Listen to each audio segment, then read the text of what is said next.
Hi everyone, welcome to Study Studio Academy.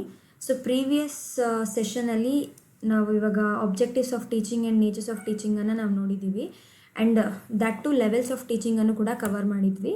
So nature characteristics and levels of ಟೀಚಿಂಗಲ್ಲಿ we are done with only memory level of teaching ಮತ್ತು memory level of ಟೀಚಿಂಗಲ್ಲಿ ಬರುವಂತಹ ಕ್ಲಾಸಿಫಿಕೇಷನನ್ನು ಕೂಡ we have done in previous class. So ಇವತ್ತಿನ ಸೆಷನಲ್ಲಿ we will be learning about understanding level of teaching and reflective level of teaching. So, understanding level of teaching. The word itself says understanding. ಅಂದರೆ ಅರ್ಥ ಮಾಡ್ಕೊಳ್ಳೋವಂಥದ್ದು. ಈಗ for example ಪ್ರೀವಿಯಸಲ್ಲಿ ನಾವು ನೋಡಿದ್ದು ಯಾವುದು memory level of teaching. ಯಾವುದೇ ಒಂದು ವಿಷಯ ಆಗಿರ್ಬೋದು ಅಥವಾ ಕಾನ್ಸೆಪ್ಟ್ ಆಗಿರಬಹುದು, ಅದನ್ನು ಏನೂ ಅರ್ಥ ಮಾಡ್ಕೊಳ್ಳಿದ್ರೆ ಜಸ್ಟ್ ಇನ್ಫಾರ್ಮೇಷನ್ನ ಹಾಗೆ ತಲೆಯಲ್ಲಿ ಇಟ್ಕೊಂಡು ಹೋಗೋದಕ್ಕೆ we have consider it as a memory level of teaching. ಇದು ಅದರ next step ULT, that is understanding level of teaching. So memory level teaching is a prerequisite for the understanding level of teaching. ಒಂದು understanding level of ಟೀಚಿಂಗನ್ನು conduct ಮಾಡಬೇಕು ಅಥವಾ ಅದು ಮಕ್ಕಳಲ್ಲಿ ಕಲಿಕೆನ ಉಂಟು ಮಾಡಬೇಕು ಅಂತಂದರೆ ಆ ಒಂದು ವಿದ್ಯಾರ್ಥಿ ಮೆಮೊರಿ ಲೆವೆಲ್ ಆಫ್ ಟೀಚಿಂಗನ್ನು ಕ್ರಾಸ್ ಮಾಡ್ಕೊಂಡು ಬಂದಿದ್ದರೆ ಮಾತ್ರ ಅಂಡರ್ಸ್ಟ್ಯಾಂಡಿಂಗ್ ಲೆವೆಲ್ ಆಫ್ ಟೀಚಿಂಗನ್ನು ಆ ವಿದ್ಯಾರ್ಥಿಗೆ ಮಾಡೋಕ್ಕೆ ಸಾಧ್ಯ ಆಗುತ್ತೆ. As it talks about memory level of ಟೀಚಿಂಗಲ್ಲಿ ಏನೇನನ್ನು ನಾವು ಹೇಳ್ಕೊಡ್ತೀವಿ ಅಂದರೆ principles, theory and other key important ಫ್ಯಾಕ್ಟ್ಸ್ಗಳನ್ನು ಟೀಚ್ ಮಾಡ್ತೀವಿ. ಈಗ ಪ್ರಿನ್ಸಿಪಲ್ಸ್ ಆಗಿರ್ಬೋದು, ಥಿಯರೀಸ್ ಆಗಿರ್ಬೋದು, ಅಥವಾ ಎನಿ ಕೈಂಡ್ ಆಫ್ ಲಾಸ್ ಆಗಿರಬಹುದು, ಅವುಗಳನ್ನು ನಾವು ಅರ್ಥ ಮಾಡ್ಕೊಂಡಾಗ ಮಾತ್ರ ನಮಗೆ ಅದು ರೀಟೇನ್ ಆಗೋಕ್ಕೆ ಸಾಧ್ಯ. ಸೊ ಹಾಗಾಗಿ that will come under ULT. This helps to build a thinking level of students to make use their acquired knowledge based on previously known facts and subjects. So understanding level of teaching ನಮ್ಗೆ ಏನೆಲ್ಲ ಸಹಾಯ ಮಾಡುತ್ತೆ ಅಂತ ನಾವು ನೋಡೋದಾದರೆ thinking ಲೆವೆಲನ್ನು develop ಮಾಡುತ್ತೆ. ಮತ್ತು ಅವ್ರು ಈ ಮುಂಚೆ ಮೆಮೊರಿ ಲೆವೆಲ್ ಆಫ್ ಟೀಚಿಂಗಲ್ಲಿ ಏನು ನಾಲೆಡ್ಜನ್ನು ಗೇನ್ ಮಾಡಿರ್ತಾರೋ, ಏನಾದರೂ ಫ್ಯಾಕ್ಟ್ಸ್ ಮತ್ತು ಸಬ್ಜೆಕ್ಟ್ಸ್ಗಳನ್ನು ಕಲ್ತಿರ್ತಾರೋ ಅದನ್ನು ಯೂಸ್ ಮಾಡಿಕೊಂಡು ಅಂಡರ್ಸ್ಟ್ಯಾಂಡಿಂಗ್ ಲೆವೆಲ್ ಆಫ್ ಟೀಚಿಂಗನ್ನು ನಾವು ಮಾಡೋಕ್ಕಾಗತ್ತೆ. The teacher explains the student about the relationship between principles and the facts and that teaches them how these principles can be applied. Understanding level of teaching ಅಲ್ಲಿ ಏನಾಗುತ್ತೆ ಅಂತಂದರೆ ಶಿಕ್ಷಕರು ಒಂದು ವಿದ್ಯಾರ್ಥಿಗೆ ಈ ಪ್ರಿನ್ಸಿಪಲ್ಸು, ಮಾಹಿತಿಗಳು, ಅವುಗಳೆಲ್ಲದ್ರ ನಡುವೆ ಏನೇನು ರಿಲೇಷನ್ ಇದೆ, ಯಾವ ರೀತಿಯಾಗಿ ವರ್ಕ್ ಆಗುತ್ತೆ, ಮತ್ತು ನಾವು ಅದನ್ನು ಹೇಗೆ ಅಪ್ಲೈ ಮಾಡಬಹುದು ಅಂತಲೂ ಅಥವಾ ಎಲ್ಲೆಲ್ಲಿ ಅಪ್ಲೈ ಮಾಡ್ಬೋದು ಅಂತಲೂ ಹೇಳ್ಕೊಂಡು ಕೊಡ್ತಾರೆ. It focuses on mastery of a subject. ಒಂದು ಸಬ್ಜೆಕ್ಟಲ್ಲಿ ಒಂದು ವಿದ್ಯಾರ್ಥಿ ಎಷ್ಟು ನಿಪುಣತೆಯನ್ನು ಹೊಂದೋಕ್ಕೆ ಸಾಧ್ಯ, ಎಷ್ಟು ನಿಪುಣತೆಯನ್ನು ಅವನಿಗೆ ನಾವು ತರಿಸಬಹುದು, ಅದಕ್ಕೆ ನಮ್ಗೆ ಹೆಲ್ಪ್ ಆಗುವಂಥದ್ದು understanding level of teaching. It provides more and more opportunity for students to develop a skills of memory plus insight. ಇಲ್ಲಿ ನೋಡಿ ಮೆಮೊರಿ ಅಂತ ಕೊಟ್ಟಿದ್ದಾರೆ. ಯಾಕೆ ಮೆಮೊರಿ ಅಂತ ಮೆನ್ಷನ್ ಮಾಡ್ತಾ ಇರೋದು ಅಂತ ಅಂದರೆ memory level of teaching, that is MLT is a stepping stone for ULT. MLTನ ನಾವು ಕಂಪ್ಲೀಟ್ ಮಾಡಿದ್ರೆ ಮಾತ್ರ we can go for ULT. So ಇದರಲ್ಲಿ ನಮಗೆ ಮೆಮೊರಿನೂ ಇರುತ್ತೆ, ಜೊತೆಗೆ insight which is nothing but knowledge. ನಾವು ಜ್ಞಾನವನ್ನು ಕೂಡ ಪಡ್ಕೊಂಡಿರೋ ಜ್ಞಾನವನ್ನು ರಿಟೈನ್ ಮಾಡ್ಕೊಳ್ಳೋ ರೀತಿ. The evaluation system of this level is mainly objective type questions and essay. So understanding ಲೆವೆಲಲ್ಲಿ ಯೂಶಲ್ ಆಗಿ ಇವ್ಯಾಲ್ಯೂಯೇಷನ್ ಟೈಪ್ ಆಫ್ ಕ್ವೆಶನ್ಸ್ಗಳು ಯಾವ ರೀತಿಯಾಗಿರುತ್ತೆ ಅಂತ ಅಂದರೆ either they will ask you multiple choice, ಅಂದರೆ ಆಬ್ಜೆಕ್ಟಿವ್ ಟೈಪ್ ಕೇಳ್ತಾರೆ, ಅಥವಾ ಎಸ್ಸೇಸ್ ಇರುತ್ತೆ. ಅದೇ ನಾವು ಮೆಮೊರಿ ಲೆವೆಲ್ ಆಫ್ ಟೀಚಿಂಗಲ್ಲಿ ನೋಡಿದಾಗ ಯೂಶಲಿ ತುಂಬ ಅವ್ರು ಪ್ರಿಫರ್ ಮಾಡೋದು ಯಾವುದಕ್ಕೆ, ಓರಲ್ ಅಂದರೆ ಓರಲಿ ಹೇಳುವಂಥದ್ದು. ಯಾವುದೇ ರೀತಿಯ ಬರೆಯೋಕ್ಕೆ ಇಲ್ಲಿ ಸ್ಕೋಪ್ ಇರಲ್ಲ, ನಾವು ಬಾಯಲ್ಲಿ ಏನು ಹೇಳ್ತೀವೋ ಅದು ಮಾತ್ರ ಮೆಮೊರಿ ಲೆವೆಲ್ ಆಫ್ ಟೀಚಿಂಗ್ ಅಂಡರಲ್ಲಿ ಬರುತ್ತೆ. Student and teacher both play an active role in understanding level of teaching. So understanding level of ಟೀಚಿಂಗಲ್ಲಿ both student and teacher will act as a primary source. So ಇಬ್ಬರೂ ಸಮನಾಗಿರ್ತಾರೆ and both should be active. ಆಗ ಮಾತ್ರ understanding level of teaching ಆಗೋದು. ಅದೇ ನಾವು previous memory ಲೆವೆಲಿಗೆ compare ಮಾಡ್ಕೊಳ್ಳೋದಾದರೆ ಟೀಚರ್ ಬಂದುಬಿಟ್ಟು ಪ್ರಾಮಿನೆಂಟ್ ರೋಲ್ನ ತೊಗೊಂಡಿರ್ತಾರೆ, that he or she will be a primary and active. ಅದೇ ಮಗು ಬಂದು ಏನಾಗಿರುತ್ತೆ, ಸೆಕೆಂಡರಿ ಆ್ಯಂಡ್ ಪ್ಯಾಸಿವ್ ಆಗಿರುತ್ತೆ ಮೆಮೊರಿ ಲೆವೆಲ್ ಆಫ್ ಟೀಚಿಂಗಲ್ಲಿ. ಸೊ ಈ ರೀತಿಯಾಗಿ ಕಂಪ್ಯಾರಿಸನ್ ಮಾಡ್ತಾ ಅರ್ಥ ಮಾಡ್ಕೊತಾ ಹೋದರೆ ಇಟ್ ವುಡ್ ಬಿ ಈಸಿ, ಅಂದರೆ ನೆನ್ಪಿಟ್ಕೊಳ್ಳೋಕ್ಕೂ ಕೂಡ. ಸೊ ಈ ಮೆಮೊರಿ ಲೆವೆಲ್, ಈಗ ನಾವು ಮೆಮೊರಿ ಲೆವೆಲ್ ಕ್ಲಾಸಿಫಿಕೇಷನ್ನ ನೋಡಿದ್ವಿ, logical memory and different types of memory. ಅದೇ ರೀತಿ ಅಂಡರ್ಸ್ಟ್ಯಾಂಡಿಂಗ್ ಲೆವೆಲನ್ನು ಕೂಡ we have classified into 5 steps. Actually it has been classified by Morrison. 5 different phases ಅಥವಾ 5 ಸ್ಟೆಪ್ಸಲ್ಲಿ ಕ್ಲಾಸಿಫೈ ಮಾಡ್ತಾರೆ. ಒಂದು exploration, presentation, assimilation, organisation, recitation. So it is EPAOR. So ನೀವು ಈ ರೀತಿಯಾಗಿ ನೆನ್ಪಿಟ್ಕೊಳ್ಬೋದು. EPAOR, that is exploration, presentation, assimilation, organisation and recitation. The word itself, ಇವೆಲ್ಲ ವರ್ಡ್ಸ್ಗಳು ಇಲ್ಲಿ ಸೆಲ್ಫ್ ಎಕ್ಸ್ಪ್ಲನೇಟರಿ ಆಗಿದೆ. ಇಲ್ಲಿ ನೋಡ್ಬೋದು ಎಕ್ಸ್ಪ್ಲೋರೇಷನ್ ಅಂದರೆ ಏನು, testing a previous knowledge, analysing the content. ಈಗ ನೀವು ಕ್ಲಾಸಿಗೆ ಹೋಗಿದ ತಕ್ಷಣ ಸಡನ್ನಾಗಿ ಪಾಠನ ಶುರು ಮಾಡಲ್ಲ. ಕೆಲವೊಂದು ಪ್ರೀವಿಯಸ್ ಕ್ವೆಶನ್ಸ್ಗಳನ್ನ ಕೇಳ್ತಿರ್ತೀರ. ಒಂದು ಕಂಟೆಂಟ್ ಯಾವುದೋ ಚೂಸ್ ಮಾಡಿದ್ರೆ ಮಕ್ಕಳಿಗೆ ಅದ್ರ ಬಗ್ಗೆ ಎಷ್ಟು ನಾಲೆಡ್ಜ್ ಇದೆ ಅಂತ ಫಸ್ಟ್ ನೀವು ಚೆಕ್ ಮಾಡ್ಕೊಳ್ಳೋಕ್ಕೋಸ್ಕರ ಒಂದು ಜಸ್ಟ್ ಬೇಸಿಕ್ ಕ್ವೆಶನ್ಸ್ನ ಕೇಳ್ತೀರಲ್ವ ಆ ಟಾಪಿಕ್ ಮೇಲೆ, that we consider as a exploration. Presentation, content is presented, diagnosis and recapitulation till the students understand. ಒಂದು ಕಂಪ್ಲೀಟ್ ಕ್ಲಾಸ್ ಪ್ರೆಸೆಂಟೇಷನ್ ನಾವಿಲ್ಲಿ ಪ್ರಿಪೇರ್ ಮಾಡ್ತಾ ಹೋಗ್ತೀವಿ. ಯಾವ ಕಂಟೆಂಟ್ ಹೇಳ್ತಾ ಇದ್ದೀರಾ ಇವತ್ತಿನ ಕ್ಲಾಸಲ್ಲಿ ಅಂತ. ಈಗ ಫಾರ್ ಎಕ್ಸಾಂಪಲ್ ಯಾವುದೋ ಕೆಪಾಸಿಟರ್ಸ್ ಅಂತ ತೊಗೊಂಡ್ರೆ ಮೀನಿಂಗ್ ಆಫ್ ಕೆಪಾಸಿಟರ್ಸ್ನ ಹೇಳಿರ್ತೀರಾ ಆ ಕ್ಲಾಸಲ್ಲಿ. ದೆನ್ ಕೆಪಾಸಿಟರ್ಸ್ನ ಎಲ್ಲೆಲ್ಲಿ ಯೂಸ್ ಮಾಡ್ತಾರೆ, ಅಪ್ಲಿಕೇಶನ್ಸ್ ಹೇಳಿರ್ತೀರಾ. Then why we have to use it, then how does capacitor work, so working of capacitor. ಇಷ್ಟು ಕಾನ್ಸೆಪ್ಟನ್ನು ಒಂದು ಕ್ಲಾಸಲ್ಲಿ ಮಾಡಿರ್ತೀರಾ ಅಂತ ತೊಗೊಂಡ್ರೆ ಅದನ್ನ ನೀವು ಅವರಿಗೆ ಕ್ವೆಶನ್ಸ್ ಕೇಳ್ತಾ ಇರ್ತೀರಾ ಇನ್ ಬಿಟ್ವೀನ್ ಮಿಡ್ಡಲ್ಲಿ. ಈಗ ಅಪ್ಲಿಕೇಶನ್ಸ್ ಹೇಳಿರ್ತೀರಾ ಅಂದರೆ ಅದರ್ ದ್ಯಾನ್ ದಟ್ ಅಪ್ಲಿಕೇಶನ್ಸ್ ಬೇರೆ ನೀವು ಯಾವುದಾದ್ರೂ ಹೇಳಬಹುದಾ ಅಂತ. ಆ್ಯಂಡ್ ಓವರ್ ಆಲ್ ಕ್ಲಾಸ್ನ ಒಂದ್ಸತಿ ರೀಕ್ಯಾಪ್ಚುಲೇಟ್ ಮಾಡ್ತೀರಾ. ಆ್ಯಂಡ್ ದಿಸ್ ಅಂಡರ್ಸ್ಟ್ಯಾಂಡಿಂಗ್ ಲೆವೆಲ್ ಯಾವಾಗ ಸಕ್ಸಸ್ ಆಗುತ್ತೆ ಅಂದರೆ ಅದು ಮಕ್ಕಳಿಗೆ ಅರ್ಥ ಆದಾಗ ಮಾತ್ರ ಈ ಲೆವೆಲ್ ಆಫ್ ಟೀಚಿಂಗ್ ಸಕ್ಸಸ್ಫುಲ್ ಆಗೋದು. So that comes under presentation.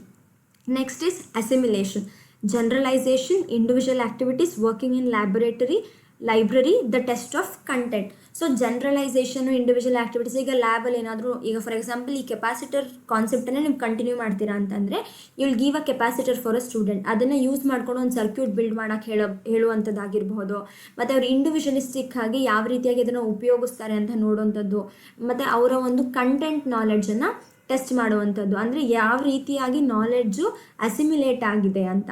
Organisation, pupils are provided with occasions for representation. ಈಗ ಫಾರ್ ಎಕ್ಸಾಂಪಲ್ ಅವರಿಗೆ ಒಂದು ಕಂಟೆಂಟನ್ನು ಕೊಟ್ಟು ಅದನ್ನ ನಿಮ್ಮ ಮುಂದೆ ಪ್ರೆಸೆಂಟ್ ಮಾಡೋಕ್ಕೆ ಹೇಳುವಂಥದ್ದಾಗಿರ್ಬೋದು, ಅಥವಾ ಏನೋ ಒಂದು ಆ್ಯಕ್ಟಿವಿಟಿ ಕೊಟ್ಟು ಗ್ರೂಪಲ್ಲಿ ಯಾವ ರೀತಿ ವರ್ಕ್ ಮಾಡ್ತಾರೆ ಅಂತ ಅಬ್ಸರ್ವ್ ಮಾಡುವಂಥದ್ದಾಗಿರ್ಬೋದು. That will come under organisation. And the last one is recitation, pupil presents the content orally. So this actually ಇದಕ್ಕೆ ಜಾಸ್ತಿ ಸ್ಕೋಪ್ ಇರಲ್ಲ ರಿಸೈಟೇಷನ್ಗೆ, ಬಿಕಾಸ್ ಇಲ್ಲಿ ಓರಲಿ ಅಂತ ಇದೆ. ಬಟ್ ಸ್ಟಿಲ್ ಈ ಒಂದು ಫೇಸನ್ನು ಕೂಡ ನಾವು ಇದರಲ್ಲಿ ಕನ್ಸಿಡರ್ ಮಾಡ್ತಾ ಹೋಗ್ತೀವಿ. ಸೊ ಟೋಟಲಿ ದಿಸ್ ಅಂಡರ್ಸ್ಟ್ಯಾಂಡಿಂಗ್ ಲೆವೆಲನ್ನು ನಾವು 5 ಸ್ಟೆಪ್ಸ್ ಆಗಿ ಡಿವೈಡ್ ಮಾಡ್ತೀವಿ. That is EPAOR: exploration, presentation, assimilation, organisation and recitation. So this is all about understanding level of teaching. So we are done with understanding level and memory level. ಇನ್ನು ನಮಗೆ ಮಿಕ್ಕಿರುವಂಥದ್ದು reflective level of teaching. So reflective level of teaching ಅಂದರೆ ಈಗ ನಾವು ಮಾಡಿರೋ teaching ಅಥವಾ ಮಕ್ಕಳು ತೆಗೆದುಕೊಳ್ಳುವ ಒಂದು ರಿಸಲ್ಟ್ ಏನಿರುತ್ತೋ ಅದ್ರ ಮೇಲೆ reflective level of teaching depend ಆಗಿರುತ್ತೆ. So reflective on something means giving careful thought to a something or over a something. ಒಂದು ಪರ್ಟಿಕ್ಯುಲರ್ ವಿಷಯನ ಅಥವಾ ಕಂಟೆಂಟನ್ನು ಆಗಿರ್ಬೋದು ಅಥವಾ ಪರ್ಸನನ್ನು ಆಗಿರ್ಬೋದು ಕೇರ್ಫುಲ್ಲಾಗಿ ಅಬ್ಸರ್ವ್ ಮಾಡ್ತಾ ಹೋಗೋದು, ಯಾವ ರೀತಿಯಾಗಿ ಬಿಹೇವಿಯರಲ್ ಚೇಂಜಸ್ ಆಗ್ತಾ ಇದೆ ಅಂತ ನೋಡೋದು. It also means thinking deeply about something. ಒಂದು ವಿಷಯದ ಬಗ್ಗೆ ತುಂಬ ಆಳವಾಗಿ ಯೋಚನೆ ಮಾಡಿ ಅದರಿಂದ ನಾವೇನು ಪಡ್ಕೊಂಡಿದ್ದೀವಿ ಅನ್ನೋದನ್ನು ತಿಳ್ಕೊಳ್ಳುವಂಥದ್ದು. It talks about both understanding level as well as memory level teaching, and it is problem centred. So understanding ಲೆವೆಲಲ್ಲಿ ನಾವೇನು ನೋಡಿದ್ವಿ, ಪ್ರಿನ್ಸಿಪಲ್ಸು, ಫ್ಯಾಕ್ಟ್ಸ್ ಅದ್ರ ಬಗ್ಗೆ ನೋಡ್ತಾ ಹೋದ್ವಿ. ಅದೇ when we talk about reflective level of teaching ಅದು ನಮಗೆ ಯೂಶಲಿ ಪ್ರಾಬ್ಲಮ್ ಸೆಂಟರ್ಡ್ ಆಗಿರುತ್ತೆ. ಅಂದರೆ ಒಂದು ಸ್ಟೂಡೆಂಟ್ ಆಗಿರ್ಬೋದು ಅಥವಾ ಟೀಚರ್ ಆಗಿರ್ಬೋದು ಒಂದು ಪ್ರಾಬ್ಲಮ್ನ ಯಾವ ರೀತಿಯಾಗಿ ಟ್ಯಾಕಲ್ ಮಾಡ್ತಾರೆ ಅನ್ನೋದನ್ನು ನಾವು ರಿಫ್ಲೆಕ್ಟಿವ್ ಲೆವೆಲ್ ಆಫ್ ಟೀಚಿಂಗಲ್ಲಿ ನೋಡ್ಬೋದು. The main objective of this level of teaching ಏನು ಅಂದರೆ ಪ್ರಾಬ್ಲಮ್ ಸಾಲ್ವಿಂಗ್ ಕೆಪಾಸಿಟಿನ ಬೆಳೆಸುವಂಥದ್ದು, critical thinking, constructive, independent and original thinking. ಅವ್ರದ್ದೇ ಆದಂಥ ಒಂದು ಹೊಸ ವಿಚಾರಗಳನ್ನು ತರುವಂಥದ್ದಾಗಿರ್ಬೋದು, ಯಾವುದಾದ್ರೂ ಒಂದು ಟಾಪಿಕ್ ಕೊಟ್ಟು ಅದ್ರ ಮೇಲೆ ಡಿಬೇಟ್ ನಡೆಸುವಂಥದ್ದಾಗಿರ್ಬೋದು. ಸೊ ದಟ್ ಅವ್ರೇನು ಮಾಡ್ತಾರೆ, ಅವ್ರು ಥಿಂಕ್ ಮಾಡೋಕ್ಕೆ ಶುರು ಮಾಡ್ತಾರೆ, ಇಂಡಿಪೆಂಡೆಂಟಾಗಿ ಅವರ ಒಂದು ಡಿಸಿಷನ್ಸ್ಗಳನ್ನು ತೊಗೊಳ್ಳೋಕ್ಕೆ ಸ್ಟಾರ್ಟ್ ಮಾಡ್ತಾರೆ. ಸೊ ರಿಫ್ಲೆಕ್ಟಿವ್ ಲೆವೆಲ್ ಆಫ್ ಟೀಚಿಂಗ್ನ ಮೇನ್ ಆಬ್ಜೆಕ್ಟಿವ್ಸ್ಗಳು ಈ 4: problem solving, critical, constructive and independent. At this level, the emphasis is laid on identifying the problem, defining it, finding a solution to it. ನೀವು ಈ ಕಂಪ್ಲೀಟ್ ನಿಮಗೆ reflective level of thinking ಅಂತ ಬಂದ ತಕ್ಷಣ ನಿಮ್ಮ ಮೈಂಡಿಗೆ ಬಂದ್ಬಿಡಬೇಕು ದಟ್ ಈಸ್ ಪ್ರಾಬ್ಲಮ್ ಸೆಂಟರ್ಡ್ ಅಂತ. ಯಾಕಂದರೆ ಈಗ ಏನೋ ಒಂದು ಪ್ರಾಬ್ಲಮ್ ಕೊಟ್ಟಿರ್ತೀವಿ, ಫಸ್ಟು ನಾವು ಏನು ಸಮಸ್ಯೆ ಅಂತ ಕಂಡು ಹಿಡ್ಕೊಬಿಟ್ರೆ 50% ಆಫ್ ಜಾಬ್ ಇಸ್ ಡನ್. ಏನು ಮಾಡಬೇಕು ಅನ್ನೋದೆಲ್ಲ ನೆಕ್ಸ್ಟ್ ಸೆಕೆಂಡರಿ.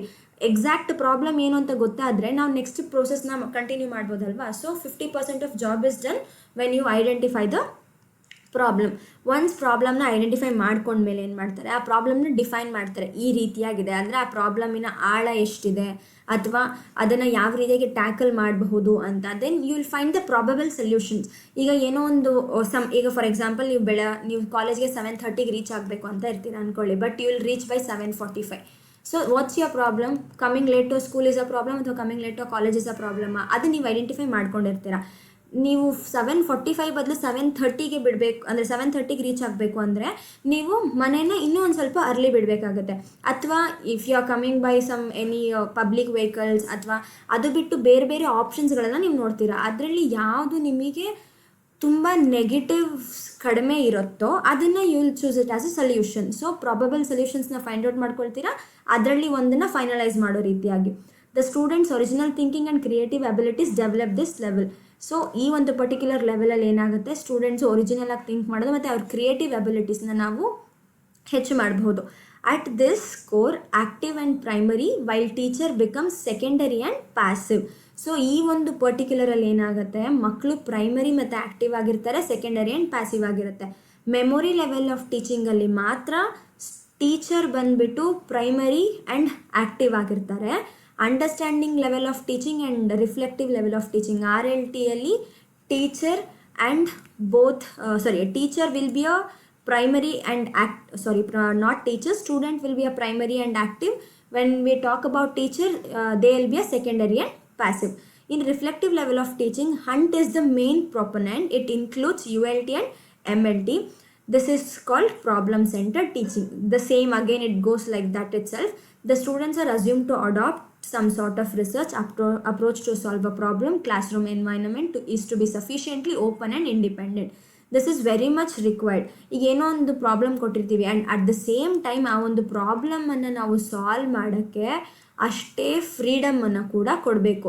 ಯಾಕಂದರೆ ಅವ್ರಿಗೆ ನಂಬರ್ ಆಫ್ ವೇಸಲ್ಲಿ ತುಂಬ ಡೈವರ್ಜೆಂಟಾಗಿ ಥಿಂಕ್ ಮಾಡೋಕ್ಕೆ ನಾವು ಅವಕಾಶ ಕೊಟ್ಟಾಗ ಮಾತ್ರ ಪ್ರಾಬ್ಲಮ್ ಸಾಲ್ವಿಂಗ್ ಕೆಪಾಸಿಟಿಯನ್ನು ಅವರು ಬೆಳೆಸ್ಕೊಳ್ಳೋಕ್ಕೆ ಸಾಧ್ಯ ಆಗುವಂಥದ್ದು. So the platform which we give for a student should be open and independent. ಅದು ಯಾವಾಗಲೂ ಅವರಿಗೆ ತುಂಬ ಅವ್ರ ಫೇವರ್ ಆಗಿರಬೇಕು, ಸಹಾಯ ಆಗೋ ರೀತಿಯಲ್ಲಿ ಇರಬೇಕು. Hunt developed the reflective model of thinking. So the person ಯಾರು reflective model of thinking ಅನ್ನು ಡೆವಲಪ್ ಮಾಡಿದ್ದು ಅಂದರೆ he is the person Hunt, and he is an educationalist as well as psychologist, which goes through a various steps including creating problematic situation, formulate and verify hypothesis, data analysis, testing the hypothesis around the problem. So ನಾನು ಇಲ್ಲಿ previous ಸ್ಟೆಪ್ಪಲ್ಲಿ ನಿಮ್ಗೆ ಏನೊಂದು example ಕೊಟ್ಟೆ, ಮನೆ ಬಿಡುವಂಥದ್ದು, like you have to reach college by 7:30 ಅನ್ನೋದೊಂದು ಏನು ಎಕ್ಸಾಂಪಲ್ ಕೊಟ್ಟೆ, ಅದು ಕಂಪ್ಲೀಟ್ ಇದನ್ನು ಇನ್ವಾಲ್ವ್ ಆಗುತ್ತೆ. ಸೊ ಪ್ರಾಬ್ಲಮ್ಯಾಟಿಕ್ ಸಿಚುವೇಶನ್ ಇರುತ್ತೆ, ನಾವು ಒಂದು ಫಾರ್ಮುಲೇಟ್ ಮಾಡ್ತೀವಿ ಏನಾದರೂ ಸೊಲ್ಯೂಷನ್ಸ್ ಅದಕ್ಕೆ, ಅಥವಾ ಇನ್ನು ಕೆಲವೊಂದು ಹೈಪೋಥೆಸಿಸ್ ಮಾಡಿರ್ತೀವಿ ಅಲ್ವಾ, ಇದು ವರ್ಕ್ ಆಗುತ್ತಾ ಇಲ್ವಾ ಅಂತ ಟೆಸ್ಟ್ ಮಾಡ್ತಾ ಹೋಗ್ತೀವಿ. ಸೊ ಯೂಶಲಿ ಇದರಲ್ಲಿ ಯಾವ ಟೈಪ್ ಆಫ್ ಕ್ವೆಶನ್ಸ್ಗಳಿಗೆ ತುಂಬ ಸ್ಕೋಪ್ ಇರುತ್ತೆ ಅಥವಾ ಇವ್ಯಾಲ್ಯೂಯೇಷನ್ ಯಾವುದನ್ನು ಯೂಸ್ ಮಾಡ್ತಾರೆ ಅಂದರೆ ಎಸ್ಸೆ ಟೈಪ್ ಆಫ್ ಕ್ವೆಶನನ್ನು ಯೂಸ್ ಮಾಡ್ತಾರೆ ರಿಫ್ಲೆಕ್ಟಿವ್ ಲೆವೆಲ್ ಆಫ್ ಟೀಚಿಂಗಲ್ಲಿ. So the teaching at this level is not teacher centre or a subject centre, it is learner centred. So compared to ULT and MLT, RLTಯಲ್ಲಿ ಏನಾಗಿರುತ್ತೆ, it is completely a learner centred, ಅಂದರೆ ವಿದ್ಯಾರ್ಥಿ centred ಆಗಿರುವಂಥದ್ದು ಈ teaching ಆಗಿರುತ್ತೆ RLT. So this is all about types of teaching, that is different levels of teaching, not types of teaching. Which of the following is not prescribed level of teaching? So ಈ ಕೆಳಗಿನವುಗಳಲ್ಲಿ ಯಾವ level of ಟೀಚಿಂಗನ್ನು ನಾವು ಮಕ್ಕಳಿಗೆ ಮಾಡಬಾರ್ದು? Memory ಲೆವೆಲ್ಲ, understanding ಲೆವೆಲ್ಲ, reflective or differentiation? Obviously the answer is differentiation level of teaching. So ಇದಿಷ್ಟು ಇವತ್ತಿನ ಕ್ಲಾಸಲ್ಲಿ ಕವರ್ ಆಗಿರುವಂತಹ ಟಾಪಿಕ್ಸ್ಗಳು. ಆ್ಯಂಡ್ ಪ್ರೀವಿಯಸ್ ವೀಡಿಯೋನ ಇನ್ನೂ ಯಾರ್ಯಾರು ನೋಡಿಲ್ವೋ ನೀವು ಪ್ರೀವಿಯಸ್ ವೀಡಿಯೋನ ಚೆಕ್ ಮಾಡ್ಕೊಳ್ಬಹುದು. ಅದರ ಲಿಂಕನ್ನು ನಾನು ಡಿಸ್ಕ್ರಿಪ್ಷನಲ್ಲಿ ಮೆನ್ಷನ್ ಮಾಡಿರ್ತೀನಿ. ಈಗ ಆಲ್ರೆಡಿ ನೆಕ್ಸ್ಟ್ ವೀಕಿಂದ ಕ್ವಾಂಟಿಟೇಟಿವ್ ಆ್ಯಪ್ಟಿಟ್ಯೂಡ್ ಕ್ಲಾಸಸ್ ಕೂಡ ಸ್ಟಾರ್ಟ್ ಆಗ್ತಾ ಇರುತ್ತೆ. ಸೊ ನೀವು ಚಾನಲ್ನ ಸಬ್ಸ್ಕ್ರೈಬ್ ಆಗಿ, ಅಟ್ ದ ಸೇಮ್ ಟೈಮ್ ನೀವು ಬೆಲ್ ಐಕನ್ನ ಪ್ರೆಸ್ ಮಾಡಿದ್ರೆ ಈಚ್ ಆ್ಯಂಡ್ ಎವ್ರಿ ನೋಟಿಫಿಕೇಷನ್ಸ್ಗಳು ನಿಮಗೆ ಅಪ್ಡೇಟ್ಸ್ ಆಗ್ತಾ ಹೋಗುತ್ತೆ. ಇವತ್ತಿನ ವಿಡಿಯೋ ನಿಮಗೆ ಇಷ್ಟ ಆಗಿದ್ರೆ ಲೈಕ್ ಮಾಡಿ, ಶೇರ್ ಮಾಡಿ, ಹಾಗೆ ಸಬ್ಸ್ಕ್ರೈಬ್ ಮಾಡಿ. And if you have any doubts you can mail me at ssstudioacademy@gmail.com. Even you can contact me at study studio academy. Instagram ಪೇಜಲ್ಲೂ ಕಾಂಟ್ಯಾಕ್ಟ್ ಮಾಡ್ಬೋದು, ಟೆಲಿಗ್ರಾಮಲ್ಲೂ ಕೂಡ ಕಾಂಟ್ಯಾಕ್ಟ್ ಮಾಡ್ಬೋದು. ಆ್ಯಂಡ್ ಈ ಒಂದು ಕಂಪ್ಲೀಟ್ ಸೆಷನ್ನಿನ ನೋಟ್ಸು ನಿಮಗೆ ಟೆಲಿಗ್ರಾಮ್ ಚಾನಲಲ್ಲಿ ಸಿಗುತ್ತೆ ನಾಳೆ ಸಂಜೆ 6 ಗಂಟೆಗೆ. So until then stay tuned in for SS Academy. Thank you.